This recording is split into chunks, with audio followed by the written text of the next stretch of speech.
A first-class haunting. I'm Jason Horton. I'm Rebecca Lieb. And this is Ghost Town.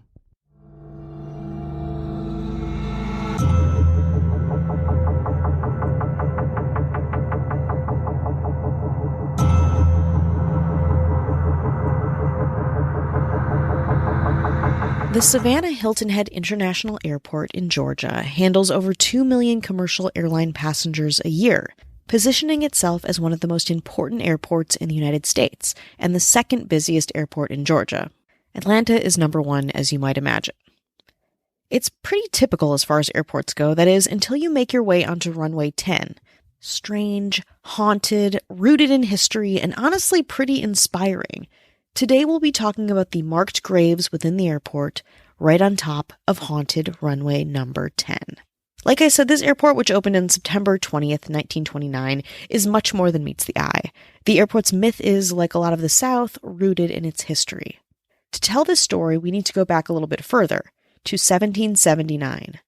This is the year that Catherine and Richard Dodson were born. The two settled where the airport stands, which was then known as Cherokee Hills, and farmed the land for 50 years. Catherine passed away in 1877 and Richard in 1884.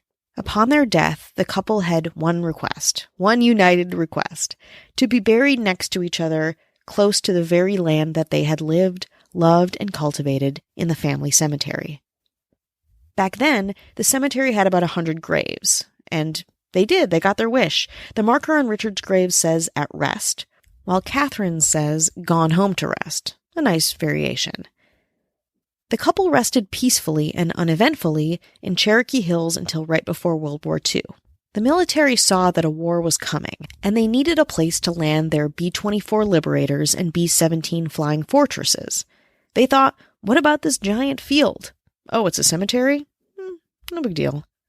At that point, almost all of the graves were moved to Bonaventure Cemetery, except the Dodsons.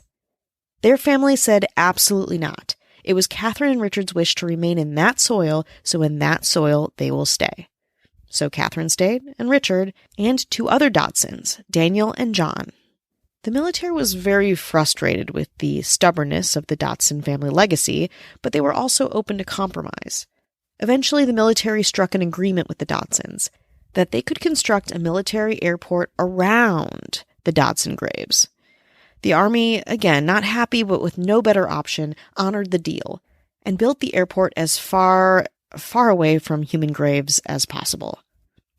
But when the airfield expanded, as every airport inevitably did with the rise of commercial airline use, more and more land was used and the tarmac got closer and closer to the graves of old Richard and Catherine. Let's take a break. Even though it was expanding, the Savannah Hilton Head Airport and the Dodson graves lived in harmony for years after that, until the 1980s, when the airport had to build an extension to Runway 10, so they contacted the Dodson family once again. Again, the family was like, we are not moving those graves. So the airport paved them over and put nice plaques there, honoring their word, though without the permission of the Dodson family. Surprisingly, the graves are still there today. Or maybe not so surprisingly, because we are doing an episode about it.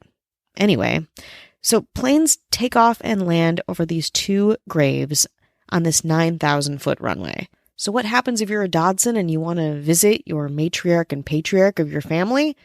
Well, you go to the airport. They give you an escort. You can go onto the runway, visit the plaques, and then leave. You are not permitted to leave flowers, however. It is, of course, still an active runway. Oh yeah, while not as spooky or flashy and without their own fun plaques, Daniel and John Dodson's graves can be found nearby in the brush by the very busy Runway 14. So, not as prime real estate, but they get their love and their traffic too. This spooky graveyard airport, unfortunately, isn't haunted. Yes, of course it's haunted. According to employees, if you're landing at the airport just after sundown, you might see two ominous figures. They appear just along the north side of the runway and are known to be the ghosts of Catherine and Richard Dodson, claiming their land, even in death. Or hopping on a flight for cheap. I don't know.